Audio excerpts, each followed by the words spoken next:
ஆமா, இப்ப நீங்க வந்தோனே நான் வீடியோ அனுப்பிவிட்டேன் அவங்களுக்கு.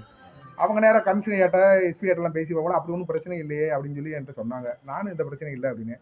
அப்புறம் நீங்களா வர்றதாக சொன்னேன் போலீஸ்ட்ட. இந்த மாரி வர்றாங்க எல்லாம் சார், இப்ப பிரச்சனை. மோஸ்ட்லி என்ன சொல்றாங்கன்னா, அந்த என்கவுண்டர் பண்றது, கால்ல சுடுறதுலாம் என்ன பண்றாங்கன்னா, போலீஸ் வந்து பேர் வாங்குறதுக்காக இப்படி ஒரு முக்கியமான ஆட்கள சுடுறாங்க, வைக்கிறாங்கலாம் சொல்றாங்க. அந்த ரீதியில எதுவும் இந்த மாரி ஒரு ரிஸ்க் எப்படி எடுத்தா என்னோட கேள்விக்கு என்னன்னா, ஒரு ஆள் இருக்கும்போது ஒரு பேருக்காண்டி போலீஸ் விடணும்னு தேவை என்னங்க இருக்கு? போலீஸ் வந்து இப்ப இருக்கிற டிஜிபியா, ஏடிஜிபியாலாம் அவங்களுக்கு வந்து கரெக்ட்டா தப்பு பண்ணா சுடுறான்னு சொல்லுவாங்க. யாரையும் போய் புடிச்சிட்டு போய் இதுவரையும் போய்க்கிட்டு கண்ண கட்டி அந்த இதெல்லாம் கிடையாது. நெறைய வெரட்டி தானே சுடுறாங்க. தப்பு பண்ணா வெரட்டி தான் போய் எல்லாத்தையும் சுடுறாங்க. யாரும் அதெல்லாம் இப்ப போலீஸ்லாம் அப்படிலாம் கிடையாது. இப்ப போலீஸ்லாம் வந்து தப்பு பண்ணா விடுறது கிடையாது.